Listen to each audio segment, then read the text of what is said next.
또 리얼 토크쇼 액션으로 찾아뵙게 됐습니다. 저는 김상옥이라고 합니다. 반갑습니다.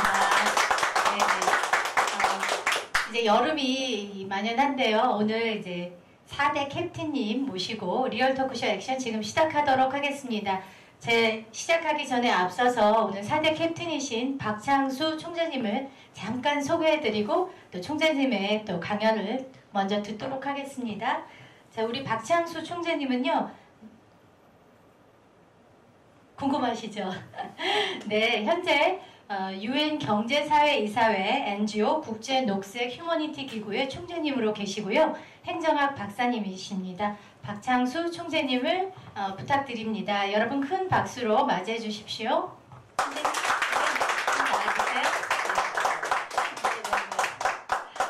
처음에는 배려하는 행복한 생활을 이랬는데 젊은이들이 직업 선택하는 데 있어서 도움이 주는 내용이면 좋겠다. 그래서 공직에 관해서 좀 한번 얘기를 좀 해드리고 싶어요. 여러 하는 일이 모든 일이 다 소중하고 굉장히 다양한 일들이 있는데 이 공직도 한번 지원해 볼 만한 참 가치 있는 보람 있는 일이다. 이런 생각이 들어서 제가 또 실제 공직에서 경험을 많이 했고요. 또 인사정책도 제가 정부 인사정책 과정을 그것도 한 적도 있고 그래서 젊은이들한테 많은 도움이 되는 얘기가 될 수 있을 것 같아요. 공직에 관해서 이렇게 오리엔테이션. 네, 그럼 부탁드립니다. 예. 이 세상에는 정말 여러 가지 직업이 있고 일이 있죠. 근데 그러한 모든 일들이 다 하나하나가 정말 다 소중하죠. 오늘 우리 강 박사님도 그러시고 이런 일도 굉장히 소중한 일이고 또 기업 제일선에서 이제 전 세계를 무대로 해서 우리나라 여러 가지 무역도 많이 하고 또 얼마 전에 누리호 막 이렇게 우주 올라가서 참 온 국민이 다 기뻐하셨는데 그런 일도 참 보람된 일이죠. 그런데 이제 그 소중한 일들이 다 참 많은데 그 중에서 이제 또 공직이라는 것도 굉장히 국민들한테 영향을 많이 미치면서 국민들을 위해서 따뜻한 마음을 가지고 하면 너무 좋은 일을 많이 할 수 있는 것이기 때문에 국민들한테 이제 비판을 받는 이런 것도 많이 있지만 그래서 공직에 대해서 젊은이들이 좀 많은 관심을 갖고 하면 좋겠다 해서 제가 참고되는 이런 내용들을 좀 말씀드리려고 해요. 남자들은 보통 대학생 되면 3학년 정도 되면 이제 고민이 생깁니다. 남학생들이 이제 일단 군대를 가야 되니까 군대 문제, 그다음에 직장 문제, 이걸 어떻게 해야 되나 이제 그래서 군대는 가야 되고 직장도 보고 그래야 되고 그래서 고민들이 많은데 저는 그 대학 3학년 때 원래 제 꿈은 선생님이 되는 게 꿈이었어요. 초등학교 다닐 때 지금 유옥자 선생님이라고 조남도 네, 참 굉장히 잘해 주셨어요.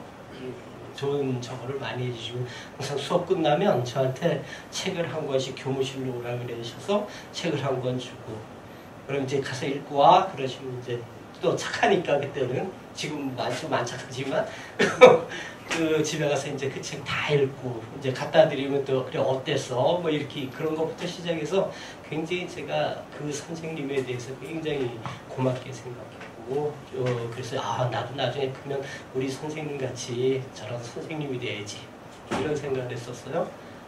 그런데 이제 고등학교 때까지는 이제 학교에서 가르쳐 주는 거 위주로 이제 공부를 하고 대학 들어가니까 이제 대학에서는 서클 활동도 하고 독서 토론회도 있고 굉장히 많이 하죠 이제.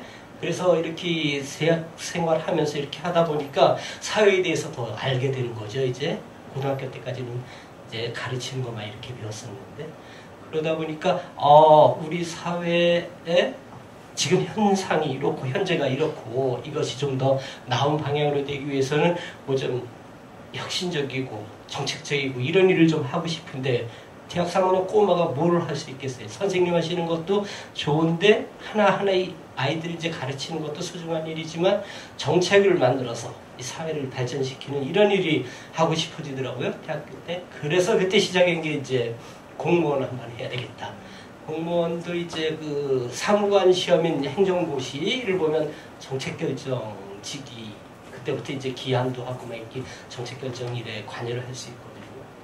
그래서 이제 그래 군대 문제도 있고 또 직장 문제도 그렇고 이것도 일거에 한번 해결해 보자. 그래가지고 이제 공직 행정고시 준비를 그때 했어요. 대학교 3학년 때. 그래서 근데 아무튼 처음에는 책상에 앉아 있으려니까 엉덩이가 이게 오래 못 앉아 있겠더라고요. 그래서 이제 일부러 서울대 그 도서관이 있거든요. 거기서 한번 앉으면 적어도 1시간은 좀 앉아 있자. 자꾸 돌아다니지 말고. 그래서 이제 엉덩이 붙이기 연습도 해가지고 꾸준히 이제 해서 4학년 때 이제 행정고시 1차가 됐고 2차는 떨어졌고 그리고 대학원 행정대학원 이제 1학년 가서 그때 1학년 때 이제 2차 3차 가고 있죠. 그래서 이제 공직생활을 했는데 우리 젊은이들이 그 공직이 왜 좋으냐 하면 좋은 점이 있냐면 국민들로부터 비판받는 것도 많이 있고 너무 관료적이다 또 다 안 된다고만 그런다 이런 비판을 많이 받고 있죠. 저도 뭐 공무원 생활할 때 그런 비판도 많이 받았는데 공직이 왜 좋으냐면 물론 좋은 일이지만 국민들을 위해서 이렇게 직접 일할 수 있는 그런 거고 그 다음에 여기는 누구나가 다 응시할 수 있어요. 실력만 있으면 여기는 뭐 차별을 안 둬요. 누구나가 다 응모할 수 있고 뭐 대학을 나와야 시험을 볼 수 있는 것도 아니고 학교 안 나와도 볼 수 있고 그 다음에 그 무슨 민간 같은 경우는 이렇게 입사할 때 이제 거기 뭐 양력이라든지 이런 거 보고 또 이렇게 걸러내고 막 그러잖아요. 여기는 그런 것도 없어요. 공직은 오로지 그냥 시험 봐서 이렇게 되면 되는 거고 면접 시험도 어떻게 하냐면 정부에서는 공무원들 뽑을 때 아예 블라인드 면접이라고 해요. 블라인드 인터뷰를 해가지고 아예 이런 거 학교 어디 나왔고 이런 거 모르게 가리고 이렇게 객관적으로 이제 후보자를 이렇게 볼 수 있도록 이렇게 하거든요.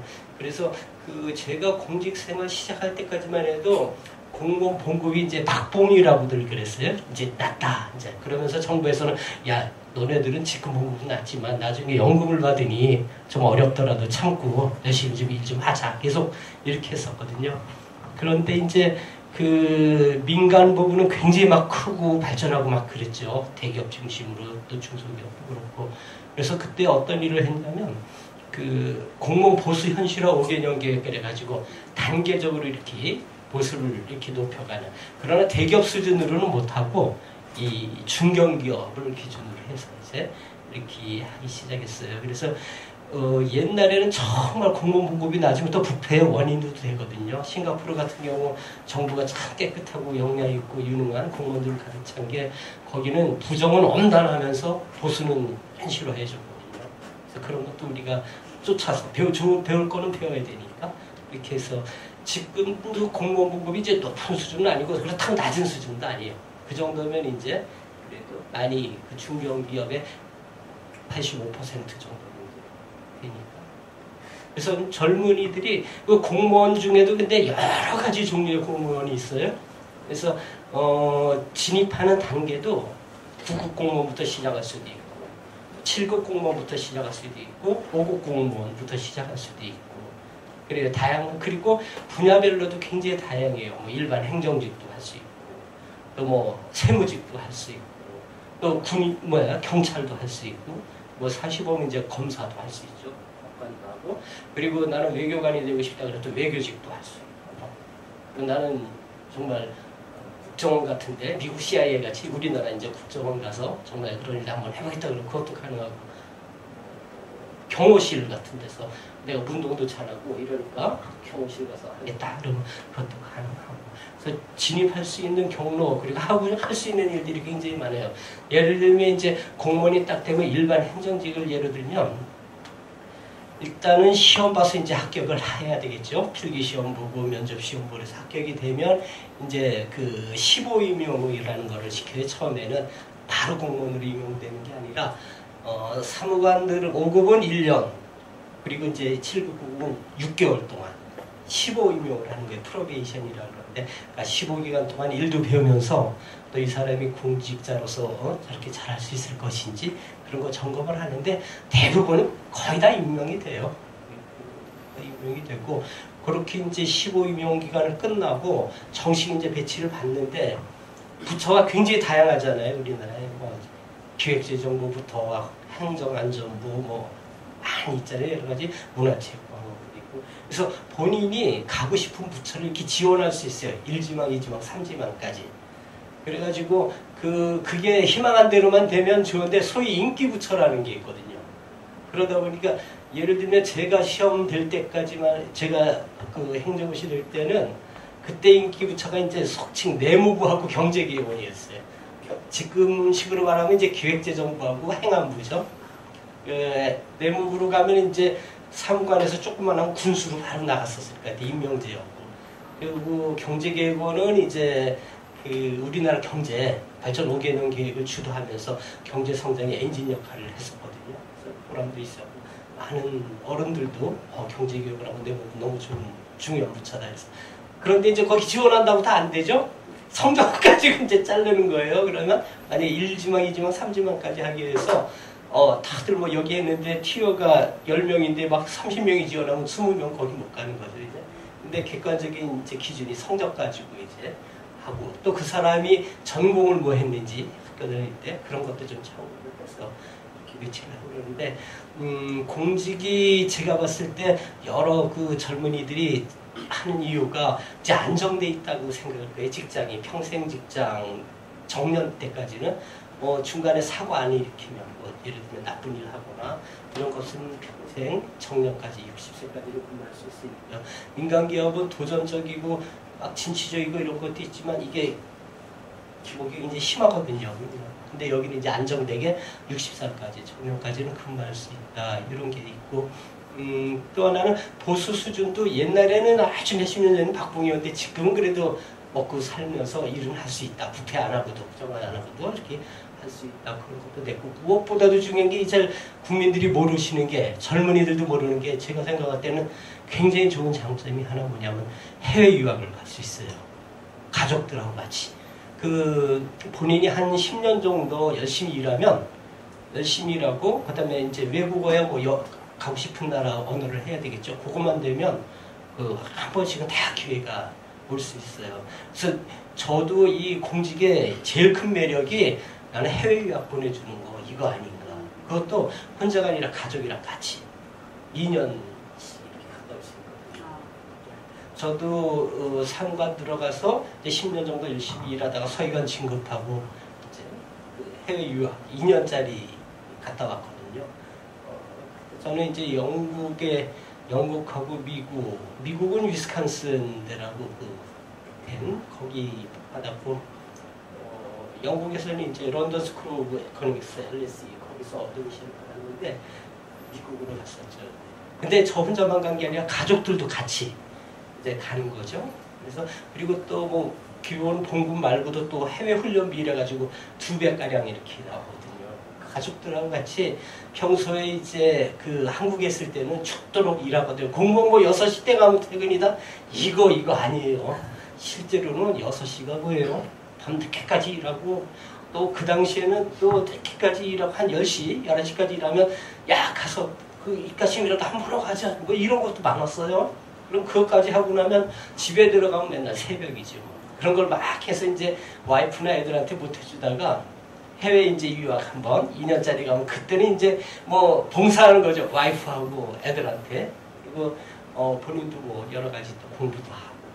그래서 공무원들은 이게 5급만 그렇게 할 수 있는 게 아니라 7급, 9급도 할 수 있어요. 일단. 그리고 2년 정도 공부할 수 있는 기회가 가족과 함께 나가서 이렇게 할 수 있는 게 애들한테도 굉장히 도움이 되는 것 같아요. 해외 바깥 세상을 직접 살면서 또 이제 학교도 다니면서 이런 것들을 직접 하니까 견문도 넓어지는 거고 어린아이. 그리고 또 외국어도 잘하고 미국에 갈 때도 공항 들어갈 땐 제가 폼 잡고 뭐가 다 했는데 6개월 지나면서부터 애들한테 찐빵 먹기 시작했어요. 아빠 발음이 그게 뭐냐고 말이지. 그러면서 애들은 금방 이거 익숙하게 배우거든요. 그래서 그런 것도 굉장히 애들한테도 좋은 기회고 지금 우리가 국제녹색 휴머니티기고 하고 있지만 환경도 참 굉장히 너무 부러울 정도로 자연 환경이 너무 좋고 그런 것들이 참 부러웠었는데 그래서 공직을 한번 이렇게 젊은이들이 경쟁이 굉장히 치열하긴 치열해요. 물론 쉽게 되지는 않겠죠. 근데 뭐라 그럴까 한번 집중해서 정말 뭐라 그럴까 옛날에 어떤 친구들은 저런 친구도 있어요. 나는 이거 공부해야 되니까 이제 뭐 애인이랑 데이트할 시간도 없으니까 시험 끝날 때까지는 이제 못 만난다 막 이러고 공부에 전념하고 뭐 이렇게 했는데 근데 전념은 필요해요 정말. 왜냐하면 경쟁이 너무 치열하고 뭐 예를 들면 100명 중에 1명 막 이런 식이니까 제가 볼 때만 하더라도 교실 3개 한성대학교에서 2차 시험을 봤는데 교실 3개에서 1명 붙는 거예요. 그러니까 그거 생각하면 자신이 도저히 안 나고 암담해. 그리고 공부들은 열심히 해가 책은 다 시커멓지 막. 근데 그 교실 3개에서 1명만 붙는다고 생각해요. 근데 이제 아무튼 집중해서 제 같은 경우는 어떻게 했냐면 단권화를 했어요. 단권화 과목별로 참고되는 것들 물론 여러 권 가지고는 하지만 그걸 단권화를 해서 이거를 그거 가지고 반복해서 이렇게 보면 체계적으로 다 꽉 잡히죠. 그래서 1차 시험은 객관식이니까 이제 4개 중에 뭐 하나 고르고 이러는 건데 지금은 과목이 이제 영어, 한국사 뭐 이런 거 그리고 PSAT라고 이거는 민간에서 먼저 시작한 건데 삼성에서 이제 먼저 시작한 건데 정부에서도 그거를 도입을 했죠. 수리 능력, 언어 이해력 뭐 이런 것들 분석하고 있어요. 그래서 1차 시험은 객관식으로 이렇게 하고 2차 시험은 이제 주관식이에요. 주관식인데 어떻게 하냐면 그 옛날에 과거 시험 볼 때 뭐 방이 딱 붙는다 그러잖아요. 요즘도 그러나 모르겠는데 제가 볼 땐 그랬어요. 딱 시험 감독관이 딱 이렇게 들고 들어와가지고 학교 교실 앞에 칠판 앞에다 딱 그걸 붙이는 거예요. 그랬다가 이제 시작 이제 벨소리 걸리면 그걸 딱 뜯으면 쫙 펼쳐지거든요. 그게 문제인데 그때 이제 기분이 아주 묘해요. 그 평소에 공부 잘해뒀던 게 이렇게 딱 보이면 서로 쾌재 부르는 거죠.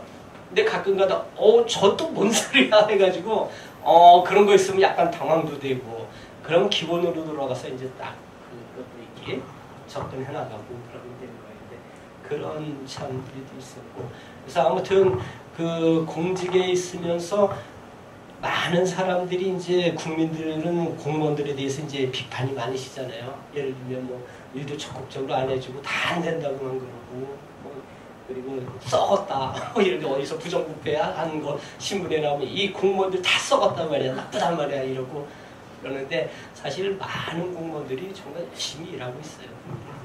그렇지만 국민의 기대 수준이 높으시니까 거기에 맞춰가려고 계속 노력을 해야 되겠고 그래도 아무튼 그 민간기업 가서 우리나라 경제를 크게 일으키는데 기여하는 것도 굉장히 소중한 일이지만 공직을 맡아서 따뜻한 마음 가지고 이게 국민들한테 하나라도 도움 줄 수 있는 이런 일들을 하는 건 참 좋은 것 같아요. 제가 국민권익위원회 상임위원을 이제 공직에서 마지막 할 때 이제 그걸 했었는데 정말 고충 민원을 이제 우리한테 보내는 거예요. 국민들께서. 예를 들면 어떤 경우가 있었냐면 그 아들이 사업을 하다가 잘 되다가 또 망했어요. 그러니까 아들이 본인 이름으로는 사업을 못 하는 거라 이제 그러니까 아버지 이름을 빌려서 아버지 이름으로 이렇게 좀 해야 되겠습니다. 제 이름은 안 되니 그래서 이제 열심히 하겠습니다. 정말 잘하겠습니다. 이래가지고 아버지 이름 빌려가지고 비즈니스를 막 했으니까 아들이 더 열심히 한 거지 이제 아버지 이름까지 빌려서 하니까 실제 사업은 이제 아들이 한 거고 아버지는 이름만 빌려준 거고. 근데 이 사업도 또 잘 되다가 또 이 비즈니스에 대해서 기복이 있잖아요. 또 안 돼서 망한 거야. 그러다 보니까 이제 세금이 막 체납이 된 거예요. 그런데 이제 국세청에서는 보니까 사업자명의가 아버지로 돼 있잖아요. 그러니까 아버지 살고 계신 집을 그냥 압류해가지고 나가라. 이건 압류 경매시킨다. 이렇게 하는 거예요. 그러니까 아버지는 엄동설안에 깜짝 놀래가지고 제가 사업한 것도 하나도 없고 그런데 이게 어떻게 된 일이냐 그랬더니 이제 아들이 한 사업을 이제 아버지 이름 빌려서 이렇게 하다 보니까 아버지 갖고 있는 집 아파트 달랑 한 칸인데 그거를 그냥 강제로 이제 압류해가지고 경매를 이제 들어가려고. 그러니까 저희한테 이제 온 거예요. 이것 좀 구제해 달라. 내가 사업을 한 것도 아니고 아들이 어려워서 내 이름 빌려서 한 건 있는데 이름 빌려준 거는 경매한 거 처벌할 거는 있어요. 근데 그거는 그렇게 크게 저거는 아닌데 그래서 그때 어떻게 했냐면 국세관계도 이제 그 실질과세 원칙이라는 게 있거든요. 세금을 물릴 때다가 실질적인 활동이 일어난 데다가 세금을 물려야 되는 건데 실질적인 활동을 아버지가 하셨는지 아들이 했는지 몇 가지만 체크해보면 금방 나오거든요.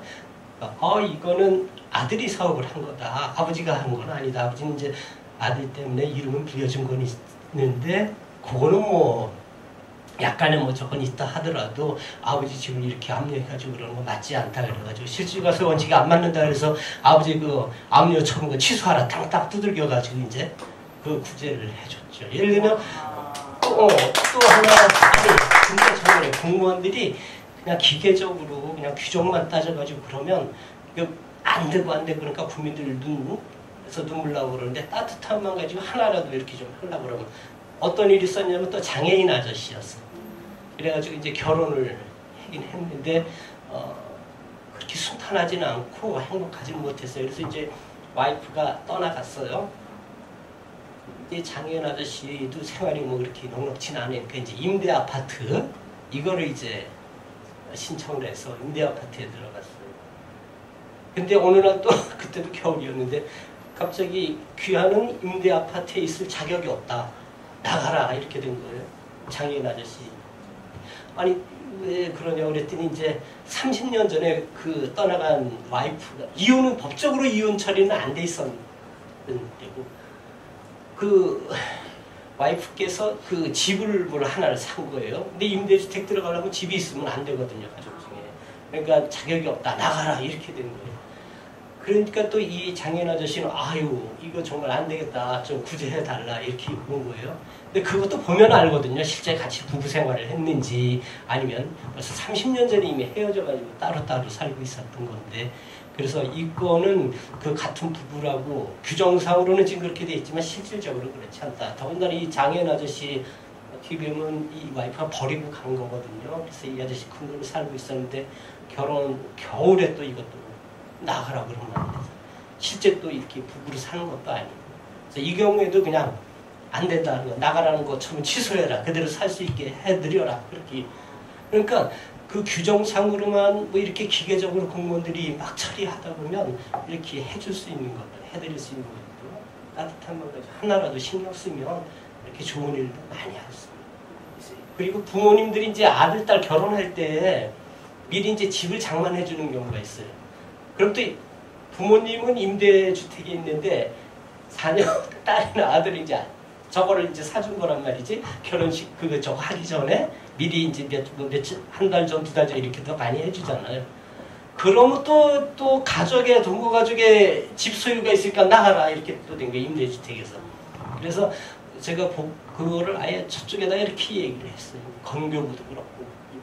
관련된 몇 가지 이러한 사례들을 아예 지침으로 만들어서 이런 거 안 된다고 그러지 말고 이런 경우는 해주는 방향으로 이렇게 지침을 내려보내라 이렇게 해가지고 그렇게 지침이 시행이 됐죠. 그렇죠? 그래서 예를 들면 공무원이 왜 기계적으로 막 이렇게 규정 형식적으로 따져서 그러냐 이제 또 감사 때문에 그런 것도 있어요. 실은 왜 이렇게 적극적으로 열심히 해준다 하더라도 감사 나오면 또 왜 규정이 이런데 막 이렇게 해줬느냐 막 혼나니까 그냥 규정이 있으면 규정대로 그냥 기계적으로 막 처리해버리고 안 된다 그러면 뭐 되는 거야. 해주면 감사받고 안 해준 거 있으면 그것도 감사도 안 받고 이러니까. 그래서 이 따뜻한 마음 가지고 조금씩만 적극적으로 이렇게 하면 얼마든지 정말 그분들 입장에서는 정말 굉장히 어려운 상황이잖아요. 근데 조금만 신경 써가지고 이렇게 하면 그걸 해결해 드릴 수 있어요. 또 그 방법으로 아니더라도 다른 거로 또 도와줄 수 있는 방법이 있거든요. 그래서 젊은 분들이 정말 창의적으로 여러 가지 진취적인 일을 많이 도전을 하시지만 공직에도 한번 이렇게 도전을 하셔서 여러 가지 국가 발전 정책 수립하고 경제 비즈니스 활동하는데도 기본이 되는 법 이런 것도 정부에서 만들거든요. 그러니까 이런 일들을 하는데 정말 울산 분들이 많이 공직에 이렇게 지원을 해서 나라도 발전시키고 국민들한테도 정말 더 봉사 잘하고 그리고 또 어려운 분들 하나하나 다 이렇게 도와드릴 수 있는 수단들을 갖고 있으니까 그렇게 좀 했으면 좋겠습니다. 자, 다들 잘 강연 들으셨죠? 공무원을 준비하시는 분들이라면 실질적으로 공무원들이 어떤 생활을 하고 있을까 되게 궁금할 거예요. 우리가 또 학원이나 또 이 같이 준비하는 사람들을 통해서는 들을 수 없었던 그러니까 실질적인 공무원 생활을 오래 하셨던 분의 아주 생생한 경험담을 들었는데요. 박사님 소개를 아까 제가 간단하게 드려서 제가 박사님이라고 불러야 할지 총재님이라고 불러야 할지, 근데 지금 아마 총재님이시기 때문에 제가 총재님으로 소개해드리는 것이 좋을 것 같습니다. 우리 박창수 총재님은요, 서울대에서 서울대와 서울대 동대학원에서 행정학 석사를 하셨고요. 또 미국 위스콘신대 행정학 석사, 또 플로리다 주립대 행정학 석사, 행정학 박사, 또 행정고시 24회 출신이십니다. 그리고 연세대 행정대학원에서 겸임 교수를 하셨고요. 지금은 대한민국, 지금은 아니지만 또 과거에 대한민국 OECD 대표부 공사 행정안전부 국장을 역임하셔서 정말 이 행정에 관한 이 모든 것을 실질적인 것뿐만 아니라 이론적인 것까지 겸비하신 정말 말 그대로 행정학 박사십니다. 지금 현재 아까 말씀드린 대로 UN 경제사회이사회 NGO 국제 녹색 휴머니티 기구의 총재로 근무하고 계시고요. 오늘 주제를 또 원래 말씀하셨던 주제를 또 바꾸셔서 여러분들에게 실질적으로 더 도움이 되는 공무원 생활에 대해서도 알려주셨는데, 제가 약간 감동받은 게요. 저도 이 시간 오기 전에 이제 공무원들에 대해서 이 공무원 출신들이 또 이렇게 공무원 생활이 이렇더라, 또 준비하는 분들을 위해서 남긴 영상들을 많이 봤는데, 또 조금 불편했던 것들, 좀 힘들었던 점들을 많이 얘기하셔서 공직 생활이 너무 어려운 게 아닐까, 그리고 요즘 준비하는 젊은이들한테는 조금 어렵지 않을까, 그런 생각을 많이 했는데, 이렇게 따뜻한 공무원이 있다는 걸 알게 되니까 공무원도 괜찮은 직업이구나, 우리가 알고 있던 많은 편견들이 좀 사라지는 느낌이어서 네, 너무 감사합니다. 대학교 때 벌써 대학원 다니실 때 네네 행정고시에 붙으셨는데 너무 빨리 붙으신 거 아닌가요? 네, 그 당시에도 세계 반에 있는 사람 중에 한 명이 붙을 정도였으면 지금은 더욱더 치열하지 않을까 싶은데. 예, 그런 것 같습니다. 지금 갈수록 더 치열해지는 것 같아요. 제가 시험 붙을 때만 해도 보통 이제 22, 23살 이 나이대가 주류를 이뤘거든요. 합격자수에. 근데 지금은 합격자 평균 연령이 많이 높아졌어요. 5, 6년 높아졌어요. 그러니까 그만큼 더 치열해졌고 뽑는 인원이 더 많아졌거든요. 지금. 네. 제가 붙을 때는 187명인데 올해 행정고시 뽑은 인원이 332명. 그럼 또 희소식이네요. 2배 이상 네. 이렇게 뽑는데도 경쟁도 치열하고 굉장히 그렇죠. 그리고 공부하는 기간도 더 길어진 것 같아요. 제가 할 때보다. 저희는 한 2년 만에 붙고 그랬거든요. 근데 지금 보니까 평균 연령이 22, 23이 우리 동기들 주류인데 지금은 붙는 분들이 26, 7 이렇게. 그래도 어린데요.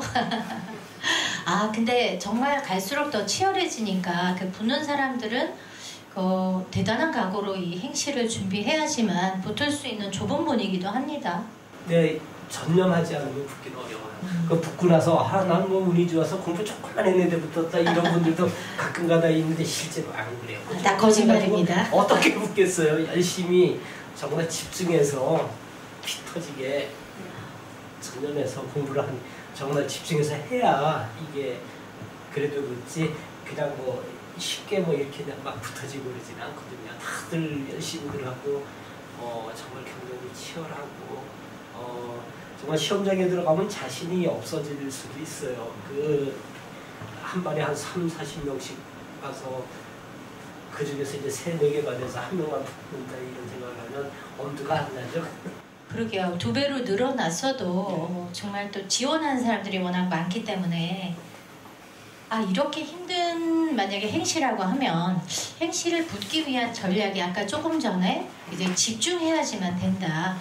그냥 된 사람은 아무도 없다. 아마 이 사람들이 하는 말들 중에 나는 별거 안 했는데 붙었다는 말도 있지만 그건 사실은 아니고요. 전략이 필요할 것 같은데 후배들에게 굉장히 집중해서 하는 것 외에 어떤 전략이 좀 더 필요할까요? 그러니까요. 행시도 그렇고 이거는 7급 공무원도 그렇고 9급 공무원 시험도 마찬가지일 거예요. 이게 워낙 경쟁이 치열하고 읽어야 될 책도 공부해야 될 과목도 많고 그렇기 때문에 저 같은 경우는 어떻게 했냐면 그러니까 일단은 갑자기 그냥 놀다가 공부하려고 딱 앉으면 앉아있지를 못하거든요. 그래서 일단은 엉덩이 붙이고 좀 앉아있고 책을 보기 위해서 앉아있는 이런 습관부터 기르는 거 이제 그 다음에 이제 주변 정리죠. 여기 공부에 전념하는 거죠. 한 정말 2, 3년은 그냥 1, 2년은 정말 공부에 전념을 해서 이렇게 하고 그 뭐라 그럴까 이 관심이 여러 군데로 막 쏠리게 되면 흩어지게 되면 아마 한 가지 일에 집중하기 어렵고 그러면 시험 기간이 자꾸 공부하는 게 길어질 수가 있어요. 그러니까 집중적으로 해서 빨리 좀 상대적으로 짧은 기간 안에 끝내고 그 다음에 이제 붙은 다음에 다시 또 다른 일들도 하면 되잖아요. 노량진을 가야 될까요? 아, 그거는 저는 그 당시에도 이제 고시원도 있고 뭐 이렇게 있는데 지금 고시 보는 사람들은 서울에 있는데 신림동 고시촌하고 노량진 공무원 학원가에 그냥 많이 모여서 하시는 것 같은데 장소는 본인이 원하시는 데 가서 하시면 될 것 같아요. 어떤 분은 그런 데 가서 하면 더 잘 된다는 분도 있고 어떤 분은 뭐 나는 뭐 학교 도서관이 참 더 좋다 이런 경우도 있고 다양한데 저는 주로 학교 도서관에서 공부했어요. 그럼 정보는 어디서 얻으셨나요? 아, 정보는 그 지금은 이제 인사혁신처지 거기서 매번 이렇게 공고를 하고 그리고 그 시험 보는 사람들을 위한 잡지 같은 게 있어요. 거기에 아주 정보가 풍부하게 넘쳐나죠.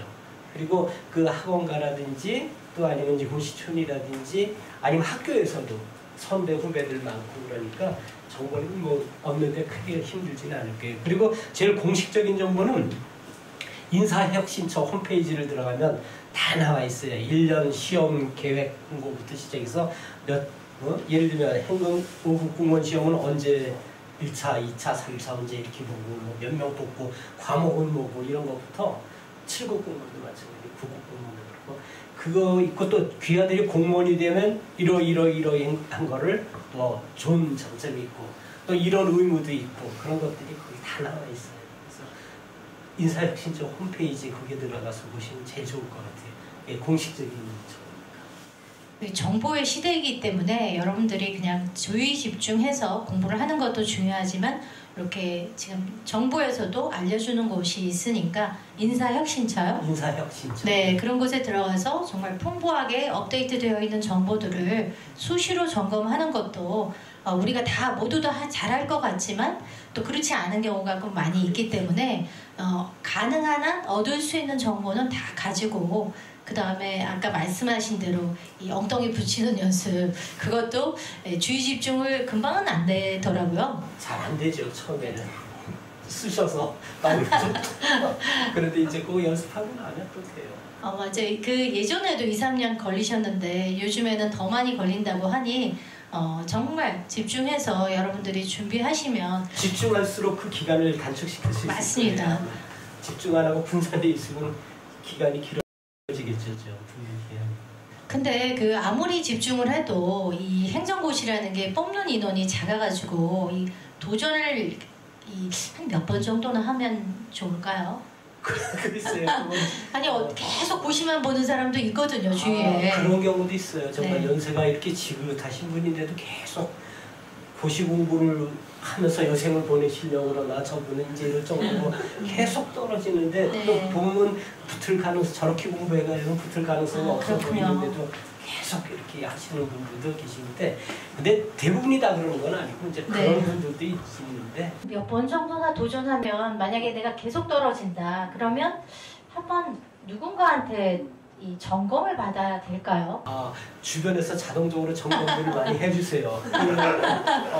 예를 들면 예를 들면 이제 한 5번 떨어졌다 그러면 이 주변에서 가족들부터 이제 그렇고 친구 선배 다 이러지 넌 이거는 길이 아닌 것 같다 다른 걸로 한번 도전해보면 이것만이 꼭 중요하고 이것만 아니 이것도 정말 중요하고 그런 거 아니냐 이거 한번 해보면 그래가지고 언론사 기자로 가는 사람들도 많고 그런 길이 또 있군요.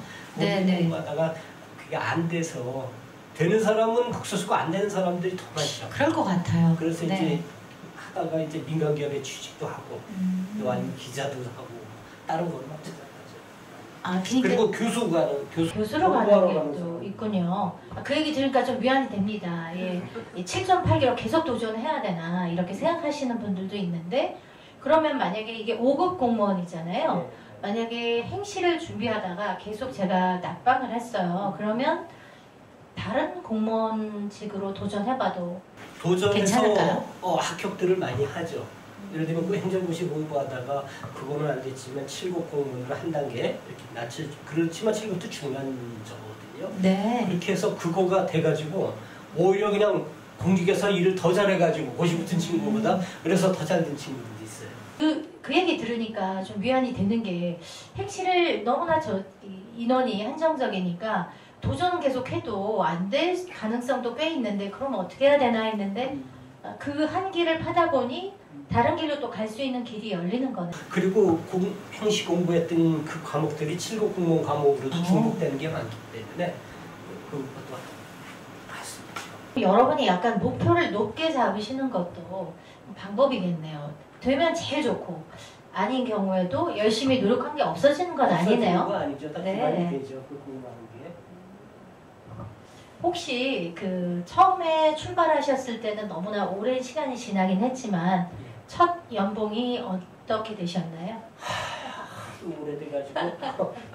근데 뭐 지금 최저임금 수준도 안 됐어요. 아, 그 당시에. 예. 네. 근데 어떻게 이 행정학 박사신데 그 박봉을 받으면서 그 근무를 하셨나요? 그래서 그때 이제 정부에서 하는 얘기가 공무원들이 그때 정말 제가 공직 시작할 때까지만 해도 굉장히 박봉이었거든요. 형편없었어요. 그래서 이제 공무원들 달랜 게 너네들 지금은 박봉이지만 나중에 퇴직하고 난 다음에 연금을 이렇게 제도가 많은 데 있으니까 지금 좀 어렵더라도 노후 대비는 돼 있으니까 좀 어렵더라도 아껴서 쓰면서 이렇게 좀 하자 이러면서 다른 한편으로는 이제 보수 현실화 5개년 계획 이런 것들을 계속 이제 해서 근데 이제 국회도 그렇고 국민들도 그렇고 공무원 봉급 이렇게 높여주는데 별로 호의적인 분들이 별로 안 계세요. 맞습니다. 그래서 그 공무원들의 그 보수 현실화에도 좀 참여하신 것 같은데. 그렇죠. 네네. 제가 인사위원회 그 주무과장들을 인사정책과장, 기획총괄과장 다 했었기 때문에 그 당시에 그 공무원 보수 그 급여과라고 있거든요. 거기에 거기서 이제 왜냐하면 싱가포르 예를 들었지만 공무원도 생활인이거든요. 무조건 사명감만 갖고 돈을 하나도 없이 그냥 일만 이렇게 할 수 있는 사람이 아니에요. 다 와이프도 있고 애들도 학교 다녀야 되고 막 이런 거 똑같거든요.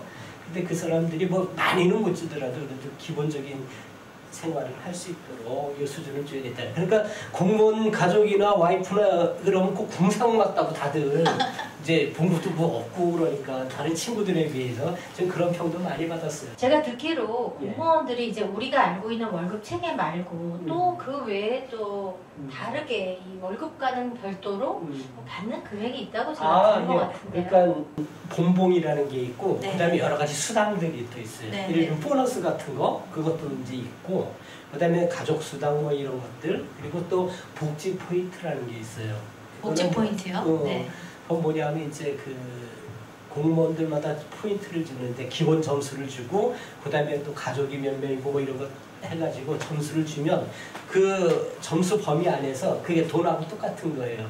뭐 예를 들면 본인이 어디야 학원에 가서 뭐 공부하고 싶다 그러면 학원비를 내도 되고 그것도 큰 뭐 혜택이네요. 나는 등산을 좋아하니까 난 네. 등산복을 사고 싶다 그럼 그거 가지고 등산복을 사도 되고 그게 선택적 복지제도라고 그래가지고 카페테리아 플랜이라고 그래요. 그래서 정부에서 일률적으로 이거 주는 게 아니라 기본적인 거는 정부에서 해주지만 나머지는 공무원들이 각자가 필요한 거를 골라서 이렇게 할 수 있도록 점수를 주고 그 내용물 선택은 각자가 필요한 걸 해라. 그리고 애가 있으면 애한테 뭐 또 사주고 싶은 거 있으면 그거 가지고 그걸 사주고. 연봉은 작지만 또 나라에서 혜택을 주는 것들이 있나요? 그렇죠. 근데 제가 또 어떤 얘기를 들었냐면 예전에는 그 혜택이 복지 혜택이 꽤 메리트가 있었는데 요즘에는 또 대기업의 복지 제도가 좋아져서 상대적으로 젊은 사람들이 생각했을 때 그게 메리트였는데 그건 별로 큰 메리트가 아닌데 대기업하고 네. 비교하면 후지죠. 그러니까 중소기업보다는 그래도 일반적인 중소기업보다는 좀 높게 하려고 중견기업 한 85% 수준으로 이렇게 하려고 그러고 대기업하고 비교하면 천양지차죠. 근데 우리 눈높이는 항상 대기업에 맞춰져 있어가지고요. 그런데 중소기업에서 또 주기 어려운 복지 혜택들이 또 있다고 하고 또 보수도 많이 현실화가 됐다고 하니까 꾸준히 현실화하고 있어요. 그러니까 여러분들이 이제 그 공무원 시험 준비한다고 했을 때 이 연봉이 얼마인가 알아보는데 또 의외로 그 연봉에는 포함이 안 되지만 그런 부분들이 또 꽤 있네요. 그럼요. 그런 게 네. 있어요. 구급 공무원도 지금 뭐 170만 원 초봉이 연봉이 네. 뭐 그런데 그거 최저임금보다도 낮잖아요. 네네네. 근데 그거 말고도 이제 수당도 있고 뭐 다른 복지 포인트도 있고 이렇게 되는 거죠. 근데 그런 부분들이 이 최저임금선, 임금선이 낮은데 꽤 메리트가 될 정도인가요? 그 메리트라기보다는 그거 가지고도 뭐 이렇게 안정된 직장이 있으니까 일단 그렇게 시작하고 해가 갈수록 또 올라가니까 인상이 되니까 호봉도 올라가고 또 이분도 올라가고 또 다른 수당이라든지 이런 것들도 계속 나오고 그러니까 지금은 그래도 예전에 제가 시작했을 때에 비하면 많이 좋아졌어요. 굉장히 그래서 생활하는데 약간 좀 궁상기는 있지만 그래도 뭐 일상적으로 막 낭비 이런 거는 할 여유는 없지만 일상적인 것들을 할 수는 있어요. 그럼 공무원들이요, 그 근무 조건이 좀 좋은가요? 공무원이 좋은 게 있고 나쁜 게 있어요. 좋은 거는 이제 안정된 직장이죠. 민간 기업에 근무하면 이게 회사가 잘못돼서 부도가 나간다든지 그럼 직장을 잃잖아요.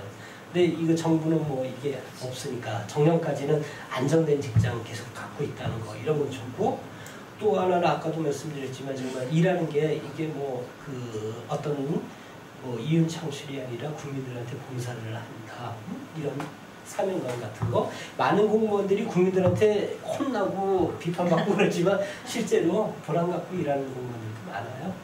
아 그러면 근데 문제는 그 좋은 것도 있냐면 나쁜 것도 있어요. 공직하면 피곤한 것도 많아요. 그 저기 뭐 공무원을 일단은 품위 유지를 잘해야 되고 품위 유지라는 게 나쁜 짓 하지 말라는 얘기예요. 그러니까 요즘 뭐 당대표가 무슨 상납 이딴 거 하면 안 되고 그리고 그뿐만 아니라 비밀 준수 이거는 당연하죠. 비밀 준수요? 공직 네. 업무 수행하면서 한 거를 외부에 누설하거나 다른 사람들한테 누설하면 안 되는 거. 예를 들면 그런 것도 있고 청렴 의무 돈을 받거나 이러면 안 되고 부패하면 안 되고 예를 들면 이런 것들 많이 그리고 그 언제든지 이거 저기 공무원들은 유사시에 즉각 이렇게 직장으로 돌아가야 되는 그런 게 있어요. 유사시에요? 비상사태다 그러면 항상 그 자기 관리를 잘 하고 있어요. 그러면 어떻게 보면 진짜 국민을 위해서 봉사하는 마음이 조금은 있어야 되겠네요. 그렇죠. 유사시에 가족만 챙기기 쉬운데 그렇게 하면 안 되죠. 네. 아, 그러니까 공직을 도전하시는 분들은 이런 게 있답니다. 내가 그런 마음이 좀 있는지 국가를 위해서 봉사할 마음이 좀 있어야 되겠네요. 아, 그럼요.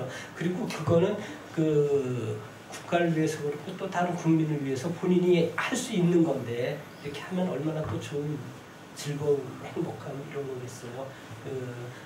내가 민간 기업 가서 어디 이제 해외로 나가가지고 큰 거래를 뚫고 와도 굉장히 성취감 느끼고 보람 느끼듯이 또 국민들 어려운 거 전체적으로도 그렇고 개별적 사연도 그렇고 그런 걸 하나씩 이렇게 해드릴 수 있다면 아픈 눈물을 조금이라도 닦아드릴 수 있다면 그거 역시 굉장히 보람 있는 일이거든요. 근데 그 보람이라는 게 요즘에는 이제 그런 것들을 뭔가 내가 했을 때 성과를 보상해 주는 것으로 보람 있게 여기는 친구들이 많은데 사실 이제 공직 사회는 그렇지는 않잖아요. 아, 공직 사회도 그래서 민간에서도 그렇듯이 성과급 제도라는 것을 도입을 했어요. 아 그래요? 네네. 네. 근데 이제 아시다시피 민간 같은 경우는 이제 영업, 마케팅에서 실적이 수치로 척척 잘 나오거든요. 뭐 얼마 영업 수익을 올렸고 마케팅 얼마를 했고 이런 게 계량화하기가 굉장히 쉬운데 정부 공무원 중에는 그렇게 할 수 있는 건 현업 일부 빼놓고는 다 그냥 이렇게 하다 보니까 평가라는 게 굉장히 어려워요. 그러다 보니까 이제 무난한 게 이제 연공서열식으로 뭐 이렇게 평가를 한다든지 그러니까 평가가 좀 객관적이지 못한 측면은 많이 있죠. 근데 평가를 제대로 계량할 수 없는 거를 평가를 하는데 정말 참 그걸 객관적으로 하는 것이 굉장히 쉽지는 않죠. 그러면 어떻게 보면 여기 이제 행정고시를 보신 분들은 고급 공무원이잖아요. 예. 고급 공무원이면은 아까 얘기하셨을 때는 그래도 고급 공무원이라도 나갈 수 있는 그 범위가 굉장히 많고 또 내가 지원할 수 있는 제도가 있다 그러셨잖아요. 그럼요. 예. 저만 하더라도 저는 이제 행정안전부 옛날 총무처 내무부 이렇게 행정안전부 이렇게 해서 쭉 커왔지만 행정안전부 출신이지만 외교관 역할도 했었어요. 제가 외교관이요? 네. 프랑스 파리 그 OECD 대표부의 공사로 2년 동안 나와서 외교관 생활도 했었거든요. 그러니까 이게 그 공직에 있으면 이렇게 경험할 수 있는 기회가 굉장히 많이. 그리고 제가 미국 가서 그 플로리다에서 박사하게 된 계기도 나라에서 약간 2년 동안 공부 네네. 해외 유학 보내주는 거 있다 그랬죠. 그 가족이랑 같이 위스콘신 가서 석사하고 대부분 이제 그러고 들어오는데 마침 또 장학금을 주겠다 그래서 대학에서 박사과정에서 그래서 그거 박사과정인데 그렇게 여러 가지 기회가 많아요. 그 행안부 공무원이지만 외교관으로 나가서 근무하다가 올 수 있는 기회도 있고 또 해외 훈련 나가서 유학 갔다 올 수 있는 기회도 있고 또 일도 다양한 일을 해볼 수도 있고요. 생각했던 것보다 공직이라고 하면 굉장히 고정관념들이 꽤 있었거든요. 다양한 오히려 민간 기업에 들어가면 해외에 나가서 이 일을 근무해볼 수도 있고 더 기회가 많을 것 같은데 공무원 사회도 그에 못지않게 또 고급 공무원만 가능한 거가 아니고 아니에요. 네. 그 실무 공무원들도 본인이 정말 10년 정도만 열심히 잘 하면 해외 나갈 수 있는 기회가 있어요. 그 대신에 어학시험 통과해야 해요.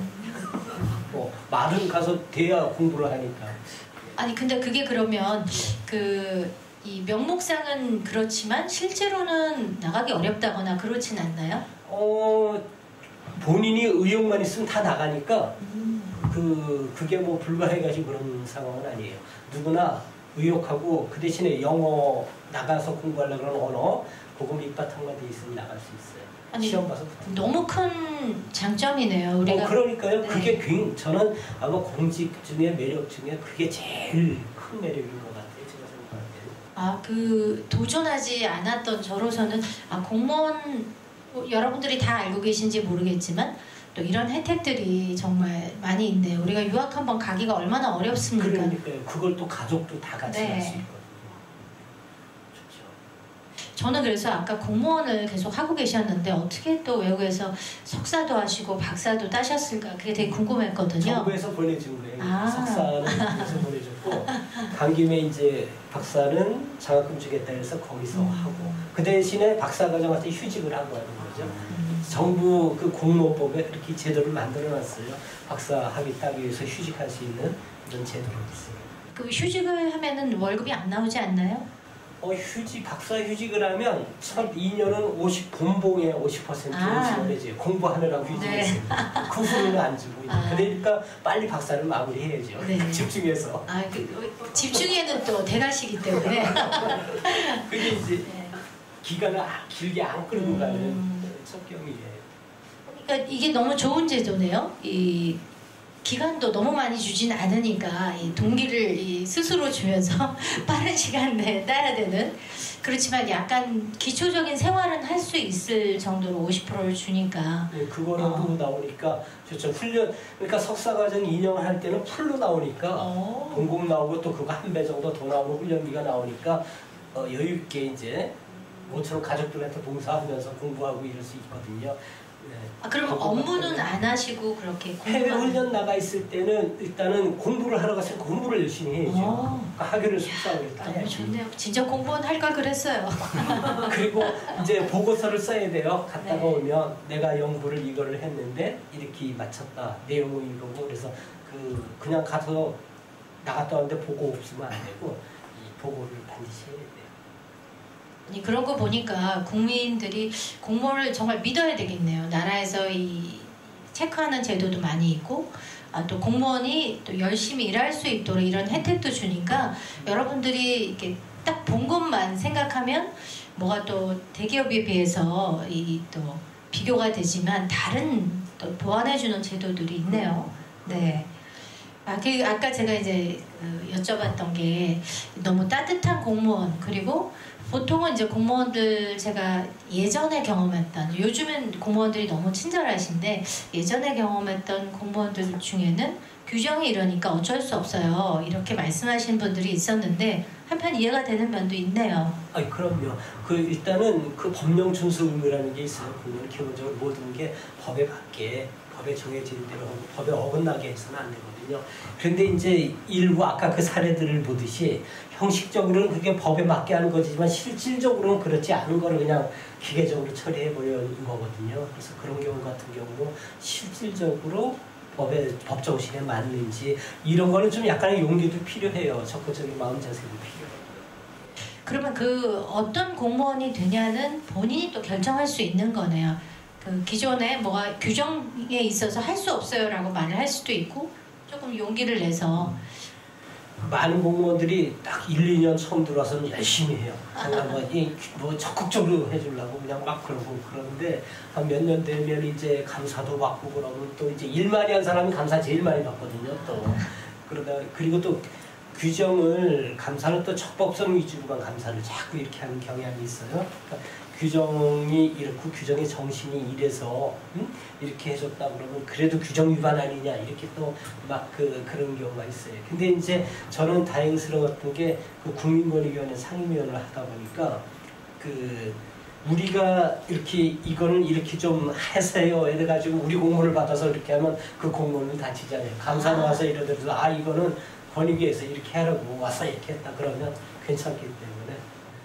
그럼 상대적으로 네. 그 고급 공무원이셔서 그런지 그런 자율권 같은 게 그래도 좀 있으신 것 같아요. 제도를 개혁한다고 하셨잖아요. 네. 네네. 어떻게 보면은 이 5급 공무원에 도전하시는 여러분들은 조금 상대적으로 뭐 제도를 바꿀 수 있는 그런 기회들도 있는 것 같으네요. 그 5급 공무원부터는 기한해서 정책도 만들고 제도 개혁도 할 수 있고 얼마든지 그런 거는 할 일이 많아요. 어느 부처나 다. 그래서 보람이 있어요. 자기가 만든 제도나 정책 이런 것들이 국민들한테 또 언론에도 나오고 또 이게 좋은 제도 정책 같은 경우 그런 굉장히 보람도 많이 느끼죠. 본인이 해서 기한해서 한 건데 이게 언론 타고 또 좋은 일이고 국민들한테 그런 거. 그 같은 공무원이나 아니면 국민들한테 돌아오는 그 피드백이 직접적으로 돌아오기도 하고 간접적으로 돌아오기도 하니까 되게 보람이 있으셨을 것 같아요. 네, 재밌게 네네. 근무했습니다. 아이고 찐빵도 많이 먹고 할 때도 많이 먹나고 그렇지만 전반적으로는 그래도 아니 또 이 고급 공무원을 혼내신 분들은 누굽니까?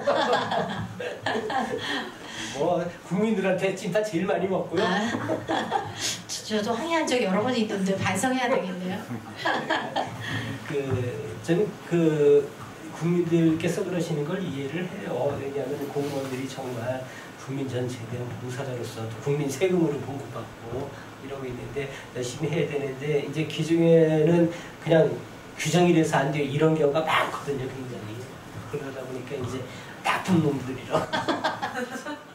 저도 감사에 시달리면 약간 그럴 수 있을 것 같으네요. 네, 누구라도 또 이렇게 공무원 생활에 대해서 우리가 또 알아봐야 나랑 맞지 않아라고 생각했던 분들도 계실 텐데 자율권이 조금 있습니다. 다만 국민들에게 조금 항의 같은 걸 받으실 수도 있다. 네. 그러나 뭐 어떤 일을 하든 그런 것들이 없는 경우는 없으니까요. 그러면은 중간에 이렇게 사명감도 있고 하시니까 이 직업이 나랑 맞지 않아. 그래서 그만둘 생각을 하신 적은 없으셨겠네요. 그만둘 생각은 아닌데 그 80년대 그 군사정부 시절에 그때는 사실 조금 힘들긴 힘들었어요. 그래서 그때 좀 그만둘까 말까 이런 생각도 해보셨나요? 네, 둘까 말까 그거보다도 아주 참 힘들었어요. 네. 그래도 이게 국민을 위한 봉사자로 일을 해야 되는데 그게 잘 안 되는 부분도 있고 그래서. 그러면 마지막에 그러니까 총 공무원 생활을 몇 년 정도 하셨죠? 80년부터 2017년이니까요. 37년? 군대까지 포함해서. 정말 공무원 생활 오래 하셨는데 마지막 연봉은 어떻게? 연봉이 그 한 8, 9천 원 되나요? 네, 연봉만. 예. 네네네. 그러니까 제가 이거를 이게 말씀드리는 이유는 이제 공무원 생활을 꿈꾸시는 분들이 안정된 직장 생활도 하고 사실 국민들을 위해서 그 일반 회사에 가서 일을 하는 것도 되게 보람되고 국민에게 도움이 되는 거지만 내가 일을 해서 봉급도 받고 또 국민을 위해서 보람된 일을 하는 직업이 많은 건 아니잖아요. 네, 또 그런 기회가 이 공무원 사회에서는 또 주어지니까 내가 마지막에 은퇴할 때쯤에는 어느 정도를 받게 될까 또 궁금하실 텐데 이 공무원 사회는 아까 말씀드린 것처럼 연봉도 있지만 다른 수당도 있고 또 이런 아까 말씀드린 그런 기회들이 있으니까 단순히 연봉만으로 평가할 수는 없을 것 같아요. 그럼요. 그 해외 훈련을 2년 이렇게 주는 것만 하더라도 그건 얼마나 큰 혜택이에요. 정말 가족들이랑 다 같이 나와서 공부도 하고 경험도 할 수 있고 그럴 수 있는 좋은 궁금한 게요. 그런데 이제 저는 어떤 얘기를 들었냐면 공무원 사회는 아까 말씀드린 것처럼 이 뭐 감사가 있어서 그런지 어쩐지는 모르겠지만 뭔가 이 젊은 친구들이 처음엔 열심히 일하다가 이제 몇 년 하다가 그렇게까지는 안 한다고 얘기하셨는데 또 젊은 친구들이 비전을 꿈꾸기에는 조금 뭐가 경직된 구조가 있어서 요즘에 젊은이들이 너무 힘들게 들어갔는데 또 이직할까 고민한 경우를 많이 들었어요. 그래서 그럴 경우도 있을 거예요. 근데 그거는 꼭 공직뿐만 아니라 어느 직장 들어가도 이 민간 대기업 예를 들면 대기업들 나타나더라도 자기가 실력이 있어가지고 어려운 거 통과해주고 왔는데 뭐 카피나 해오라 그런다든지 뭐 예를 들면 그런 것부터 공무원도 마찬가지죠. 처음에 이제 9급 공무원이나 7급 공무원으로 들어오면 막내니까 이제 그리고 본인이 주요 결정을 할 수 있는 것도 아니고 근데 이제 그 단계를 넘어서 직급도 이제 승진하고 그리고 일의량도 이제 점점 한직에 있다가 점점 중심된 직위로 이제 정보관력을 내주거든요. 처음에는 일단은 이렇게 좀 이렇게 배우라고 이렇게 하다가 점점 실력이 쌓이면서 이제 핵심 부서로 이렇게 전보를 하거든요. 그리고 거기 핵심 부서에서 열심히 일하면 승진해서 또 이제 이렇게 하고 이런 과정을 거치면서 이제 점점 더 성숙해지고 그리고 점점 더 이제 공직 사회 안에서 이제 본인도 일종의 이제 업무의 전문가가 돼가면서 리더도 돼가고. 37년 근무하신 이 공직으로만 생활을 하신 분의 여러분의 이야기를 듣고 계신데요.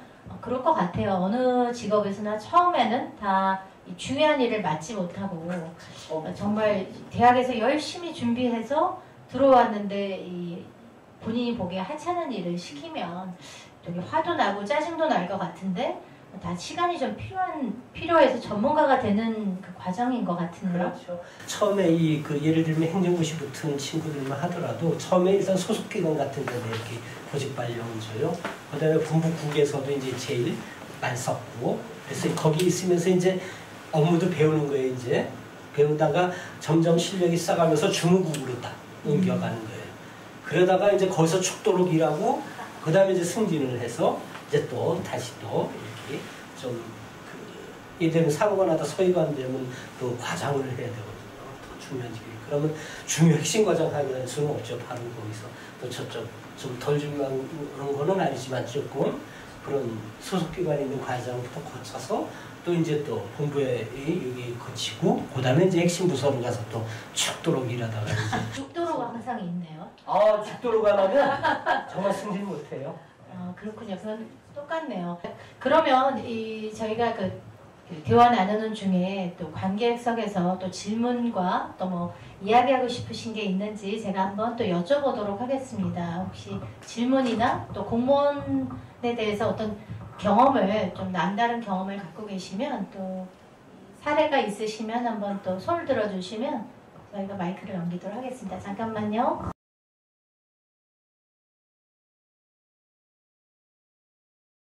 사실 국민 입장에서 정부 간사나 민원 창구나 이렇게 해서 뭐 이렇게 해주세요 그랬는데 이게 거절당하고 나면 정말 굉장히 짜증나거든요. 이게 정말 걱정도 되고 이거 해야 되는데 그런 경우 이제 대부분 어떻게 하면 되냐면 일단은 그 해당 행정기관이든 공공기관이든 그거를 다시 한번 이거를 해달라고 정식 공문을 이렇게 보내요.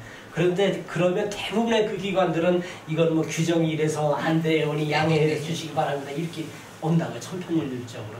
그럼 그거를 국민권익위원회에다 딱 보내면 돼요. 아, 국민권익위원회. 국민권익위원회는 우리 모토 자체도 저희는 국민 편입니다 이거거든요. 그래서 뭐 하나라도 조금이라도 이게 도와줄 수 있는 구성만 있으면 그걸 가지고 도와드려요.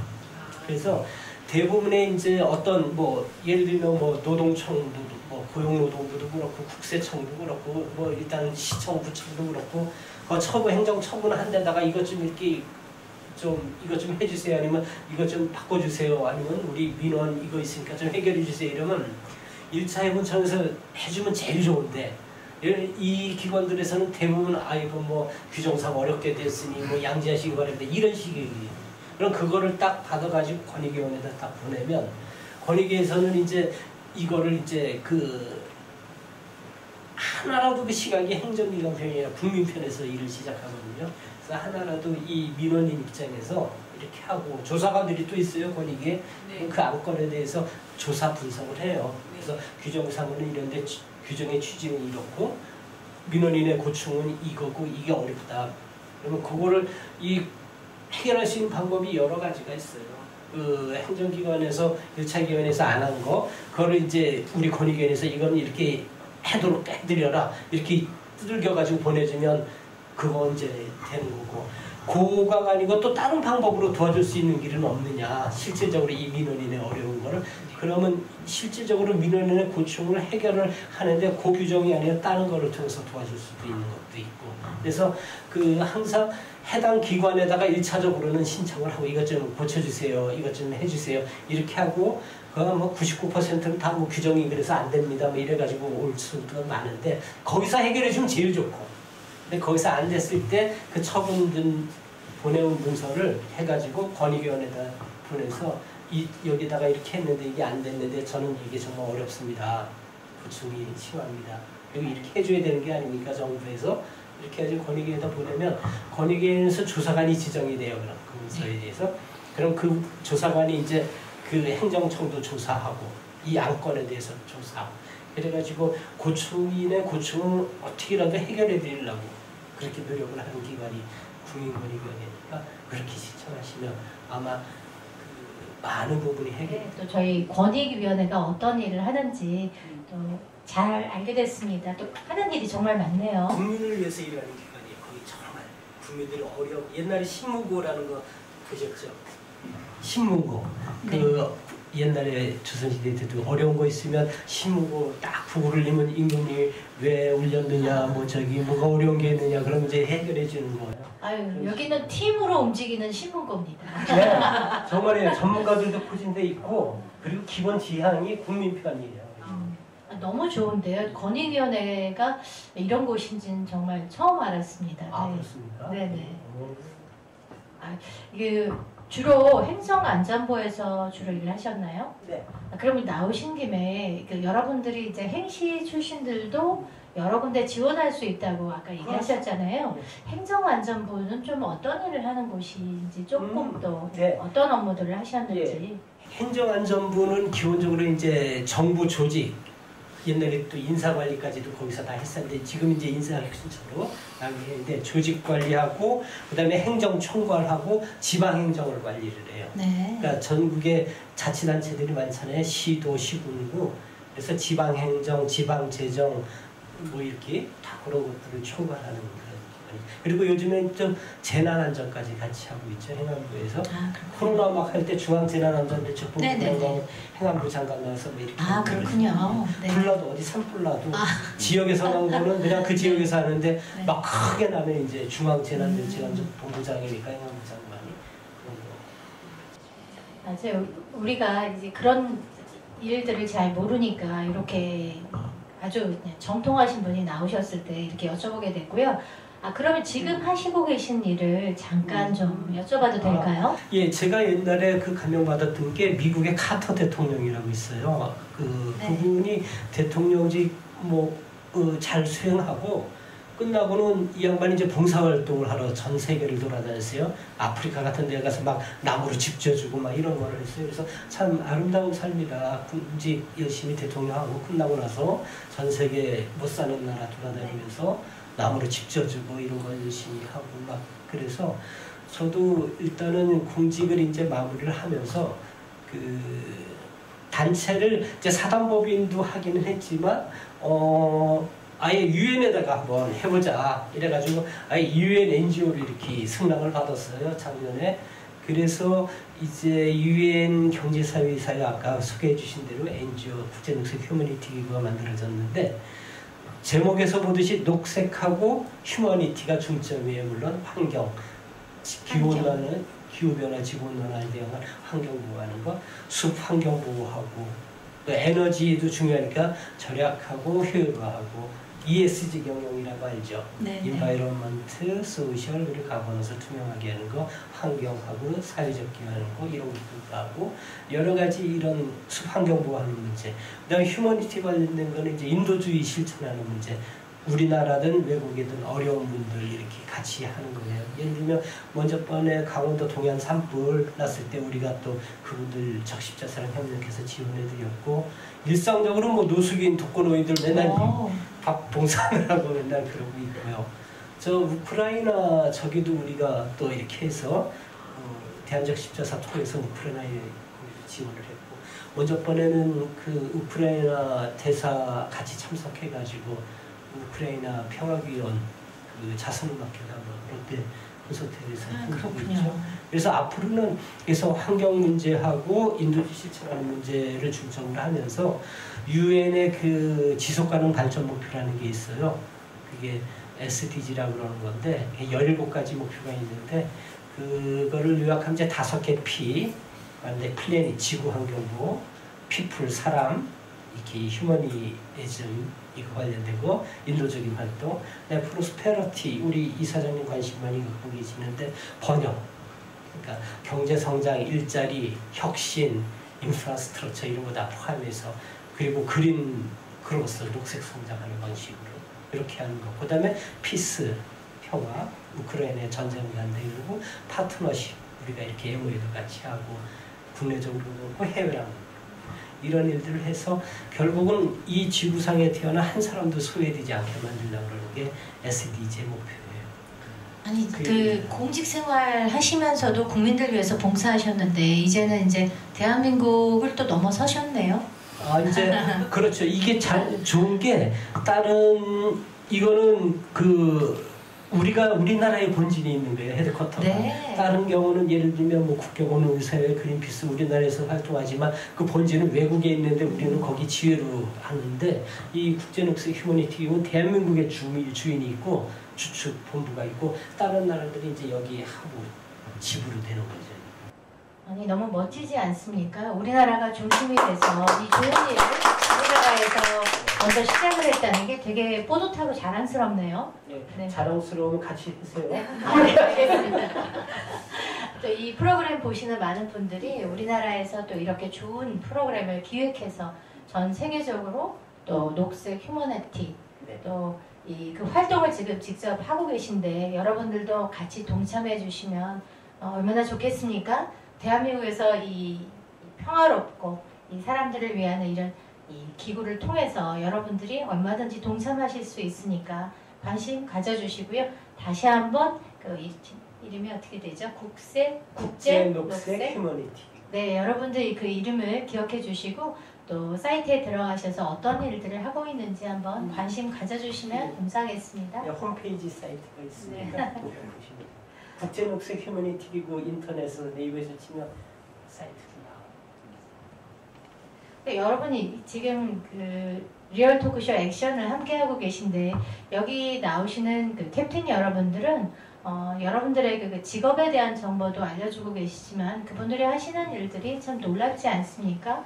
우리가 또 이 프로그램 통해서 직업에 대한 정보를 얻는 것뿐만 아니라 또 그분들이 하시는 일들에도 관심을 갖고 또 여러분들이 정말 그 너머의 세계 나는 직업에만 궁금해서 들어왔지만 또 이분들의 경험이나 또 하고 계신 일들을 통해서 여러분들의 지경을 넓히시면 참 좋을 것 같습니다. 네, 이 프로그램은 앞으로는 매달 둘째, 넷째, 수요일 7시 반에 진행이 되고요. 또 우리 후원해 주시는 업체들이 있습니다. 다윈 그룹이 있고요. 고고 리얼박스에서 후원해 주고 계십니다. 여러분 어느 토크쇼에서 이렇게 다양한 프로그램들을 준비하겠습니까? 우리가 만나기 어려운 캡틴분들 이렇게 한 달에 2번씩 횟수가 늘었죠. 앞으로 더 자주 뵐 수 있기를 기다리고요. 또 여러분 사이트에 들어가셔서 한번 또 참여도 해보시고 그렇게 이 토크쇼의 또 뜻도 한번 살펴보시면 좋을 것 같습니다. 저는 김상옥이었고요. 박창수 총재님이셨습니다. 감사합니다. 감사합니다.